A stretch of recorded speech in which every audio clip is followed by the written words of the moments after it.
Now we have the opportunity to meet the new director of North Dakota's Department of Mineral Resources, Nathan Anderson.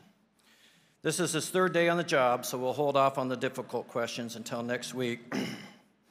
But Nathan has over 24 years of engineering, land, environmental, health, safety, asset development, and operation experience in the oil and gas industry. Throughout his career, he has focused on responsible resource development and the advancement of emerging technologies. Nathan began his career in the service sector, working for BJ Services. In 2004, he joined PDC Energy as a field engineer, then moved up to a U.S. completions manager, district manager to PDC's Western Colorado operations, and most recently as senior asset director overseeing the company's West Texas assets.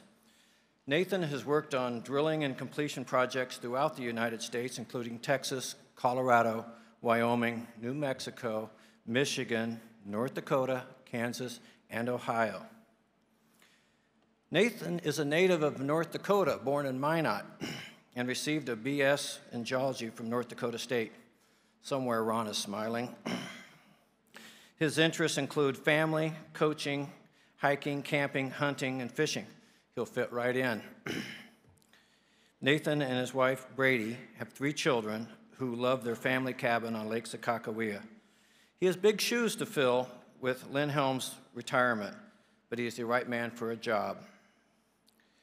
Help me to welcome the 2 bison, Ron and Nathan, to the stage for a get-to-know-you-better discussion. Welcome back to North Dakota, Nathan.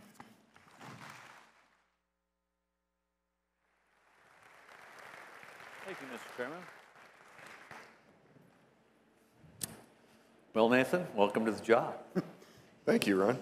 Congratulations on being hired the Director of the Department of Mineral Resources by the North Dakota Industrial Commission. Nathan, for those of you that weren't watching, I don't know that anyone in this room has ever had an experience quite like you did, and Kevin Connors was the other finalist, and Kevin was a fine candidate for that job as well. But these guys were interviewed by the Industrial Commission, so the Governor, the Attorney General, and the Commissioner of Agriculture in public with a room full of people, cameras, microphones, and then there were 110 people watching online as he went through about a 90-minute in-depth interview. So what was the most frightening of that entire, not frightening. Yeah, that was most certainly a learning experience for me. I'd not been through that. And I guess I'll kind of throw it out there that over the last 25 years, I probably have only had maybe 3 interviews. So the fact that I was even in an interview was shocking to me. And then going into that public forum was most certainly a learning experience.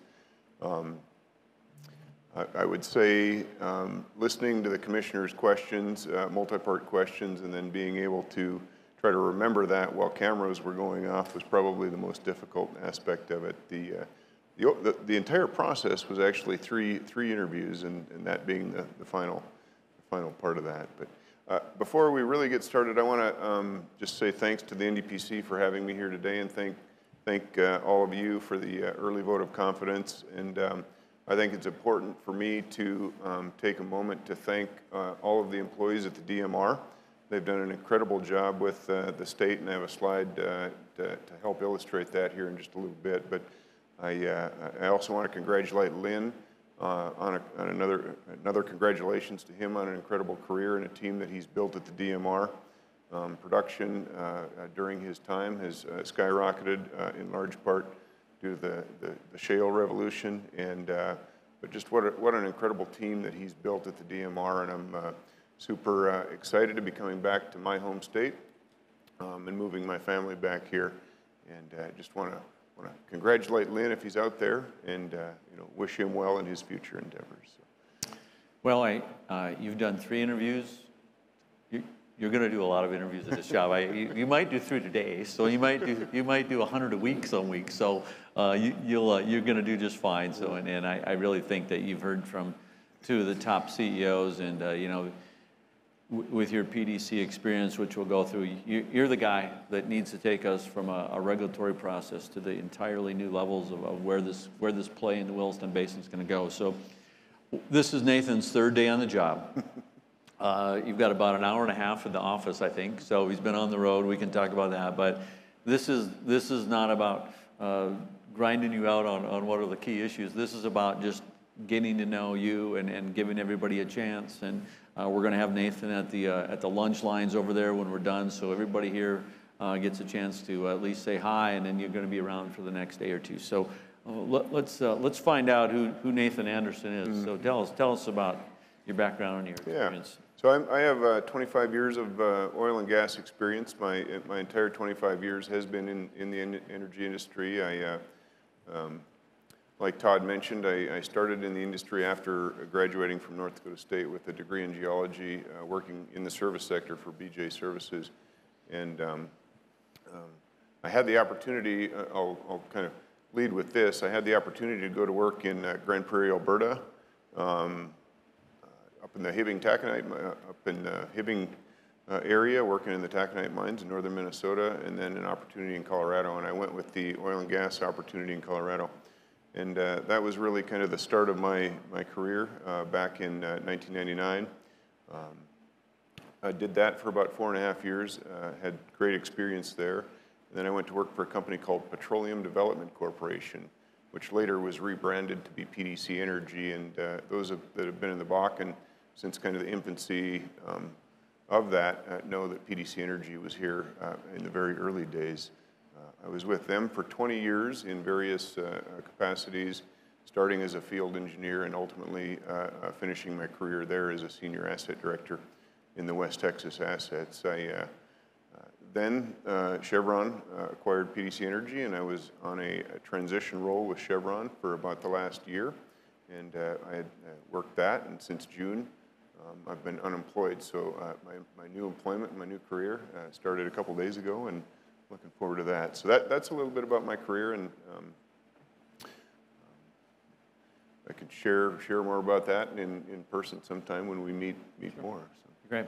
So when Chevron bought PDC, all the discussions with the previous speakers about mergers, and you know full well how that goes, right? And so you've spent a fair amount of time in this merger world of being the guy, the transition person. Yeah. So didn't really work for Chevron in terms of working for Chevron in the field. You just transitioned out. I helped transition. Yeah, I was title was a senior advisor for them, and my main job was to help transition the people and the assets over and into their West Texas assets, which are very, very large. They have 2 million acres down in the Permian Basin, and we think we did that successfully over time, and all of the employees moved into roles within, or most of the employees moved into very good roles within Chevron. But prior to that, I had been with PDC 20 years and always was on the acquiring side.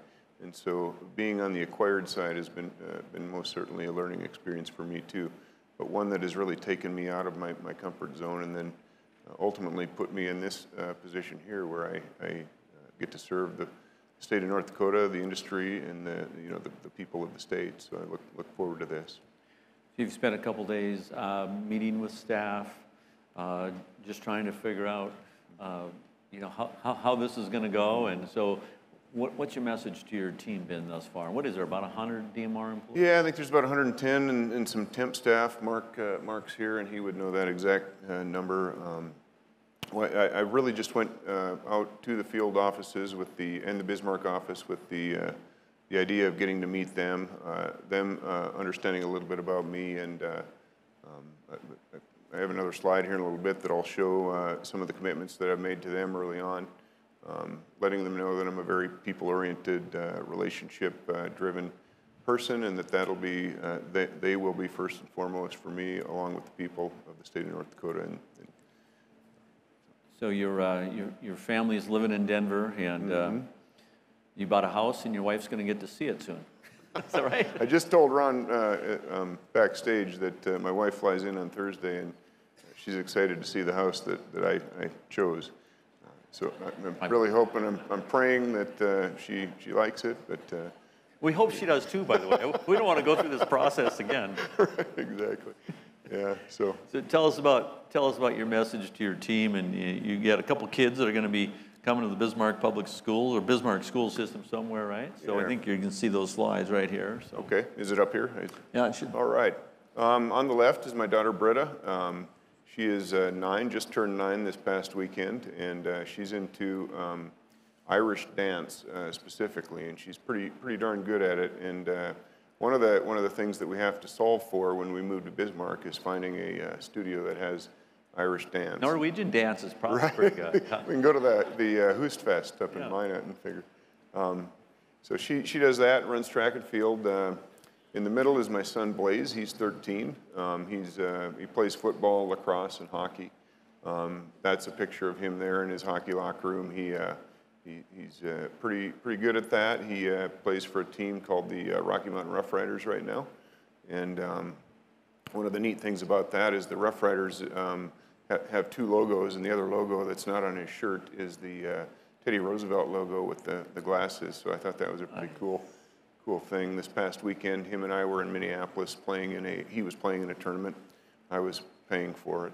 And I flew here on Sunday evening to start work. So, and then on the far right is my son Brock. He's also in hockey and lacrosse. That's a picture of him in his lacrosse gear. He's kind of the chief instigator of the family. He's right in the middle of the other 2, and he can say most anything to the others, and it really irritates them and wraps them up into a pretzel. So this is a. But they've been coming up to Lake Scott. Yeah. They're not new to North Dakota. Correct. Yeah, we've been coming up several times a year ever since they were born. So they actually see North Dakota as a vacation destination, and they're a little bit concerned that it won't feel that way. And have they been here in February? They have actually. Yeah. So those are my children, and there's a few other activities that they like down there that you can check out. This is my wife, Brandy, and me. Brandy's kind of the CEO of the family. She's a school teacher, and over the next few months, she'll be wrapping up her teaching job down there. Been pretty empathetic about that. She loves the school that she teaches at, which is the same school that our children go to, and it's Faith Christian Academy in kind of northwest Denver.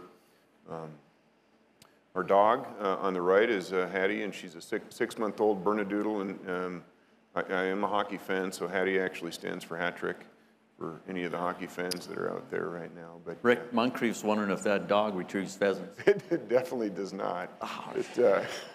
That dog's destined to be a kind of a house pet, I think. But right now, she's chewing on everything that she shouldn't. So that's the stage that we're in. So let's move on to what you're talking about to your team about. And one of the things that I have to say is that NDSU graduate President Armacost from the president of UND is here. President Armacost, I hope you get to see everybody. We appreciate you being here. But since Nathan went to NDSU, we know he's got the academics and the social skills to really be great at his job. So go Bison. So that's right. So tell us about what you're telling your team.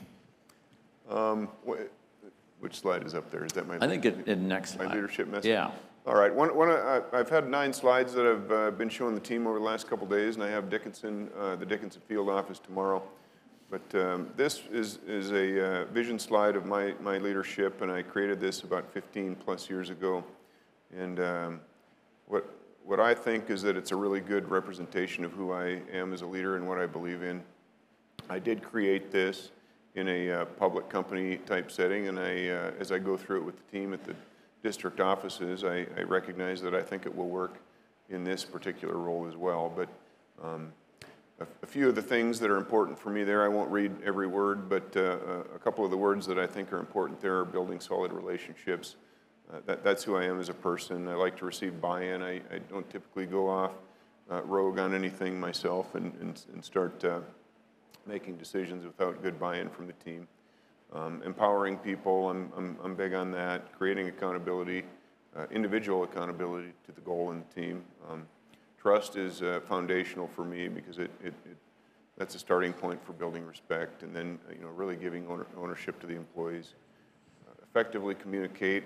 Not exactly sure what that looks like at the DMR, but everybody has my word that I'll do the very best to effectively communicate, and then really be the authentic and genuine me, and not be somebody that I'm I'm not, and kind of be the level person every day in the office so the employees know where I'm coming from.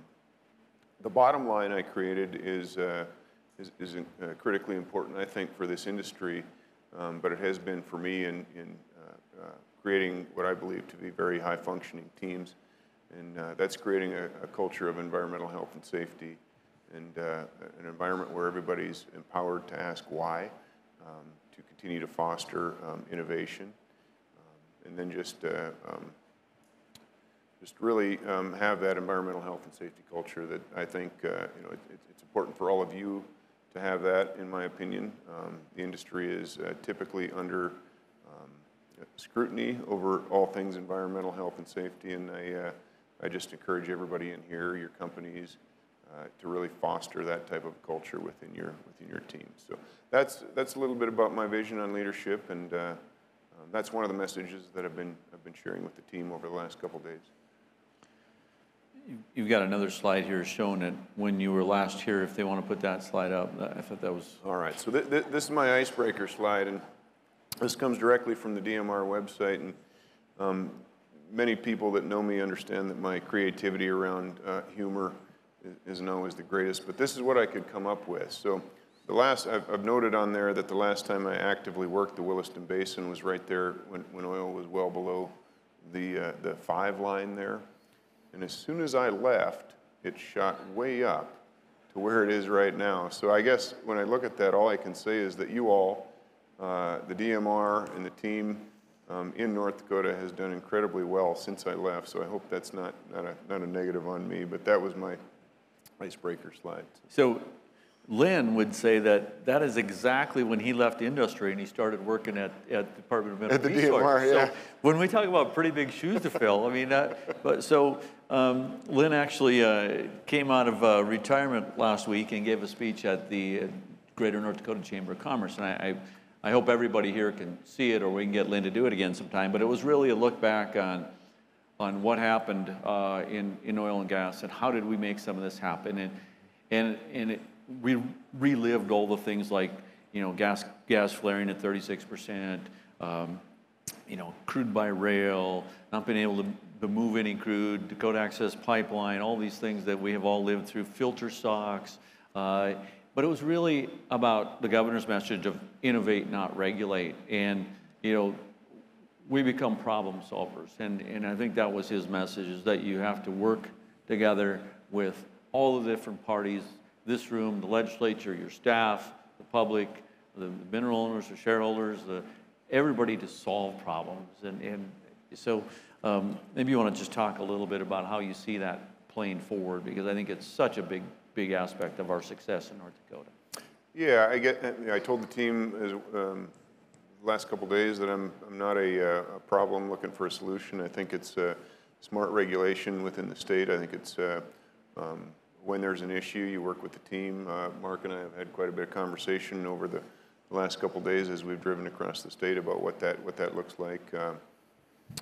I guess an example of a technology and a challenge that we solved with my prior company was down in the Permian Basin. We went into COVID, lost our capital program. Obviously there was incredible demand destruction during that time. We, instead of having reductions in force or anything like that, we really went to work and was given the opportunity to study various things. What came out of it was created entirely by the team, and I was just kind of the sponsor of the project. Was the first multi-well U-lateral pads in the United States. There had been 2 prior to us, and they were both by Shell.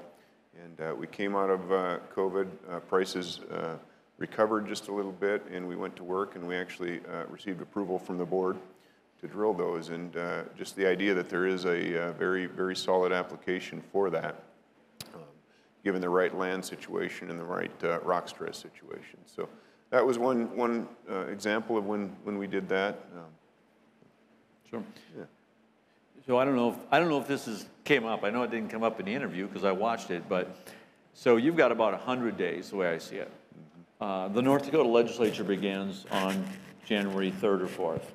And when that legislature begins, it's going to take all of your time, and it's going to put it right in the capital, because there's so many issues that are energy related, and you and Mark and a few others just have to be engaged in that process, because all the legislators and everybody is going to look to you guys to some form of recognizing it's going to take you a while to come on. But so you've got 100 days here. What is Nathan Anderson? How are you going to attack this big job? And this is the expectations of all these legislators and policymakers and elected officials and the Industrial Commission, and your own team, of course. Have you put together a strategy? No, I don't have a strategy yet, but my first goal is to get through this first week.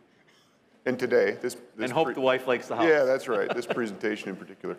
But I'm aware that that's on the horizon. It's really not too far out. I want to use the first probably month here. I'll be back and forth between Denver. Working with the commission, I have the ability to go back and forth over the next couple months to get my family moved up here. But meet the team, engage myself with the team, learn the processes. Again, I come from a publicly traded company who's typically been on the regulated to side, and now I'm coming to this side of the fence, and I have a lot to learn about that. And luckily, through my meetings with the team, we have an incredible staff. Mark's right there by my side, helping me out. So primarily learning the people, the processes. The legislative process is something that starts in January. I have not been a part of that, so I will be eyes wide open on that, and I'll be full-time by that time in Bismarck, in the Bismarck area. So. Well, one of the things that will level the playing field a bit for you is, we're going to have a new governor, so you're going to potentially a lot of new agency heads, a lot of new people all having to learn at once, and then there's a large turnover in the legislature as always. So I think that you're coming in at actually a pretty good time. So I think you've got that. But your team at DMR has just got a heavy workload every day. I think, as you've already seen and heard, I imagine. Yeah, there's job openings. So if anybody has. Yeah, we were just talking about that. What are you hearing from them about the ability to fill their jobs in the field? Really, not too much, other than, at times it can be difficult. Obviously, the DMR competes with private industry as well for those positions, but I've been thinking about that the last couple of days on ways that we can potentially recruit in areas that I'm not so sure that has been done yet, but I'll have to visit with the staff on that over time. So the Industrial Commission is just working for the Industrial Commission, which essentially is like the CEO of the board of North Dakota, right? They have all of this huge portfolio. It's the Bank of North Dakota. It's a state mill. And you've got all these things. And one of the primary offices is obviously the Industrial Commission. You work for those three, and you bring your key issues to them every month. What's your immediate sense of, it's not unlike you, though, going to the board of directors at BDC, right? Yeah, I would say it's a great question. Each time that I've been put into a situation where I've had to kind of recreate leadership, I've been able to do that. And most certainly, it's really, staying true to who I am, doing it much the way that I have done in the past. I hope to earn their respect. I earn their trust, which builds respect. I be very engaged with the team, learn the processes, learn the people, build strong relationships, those type of things that I really feel are true core values to myself, and really just be myself and continue to try to strengthen the. And I think you'll find the legislature as very open and very generous, and yet leaning on all the expertise that you have, whether it's the first session or the 15th session.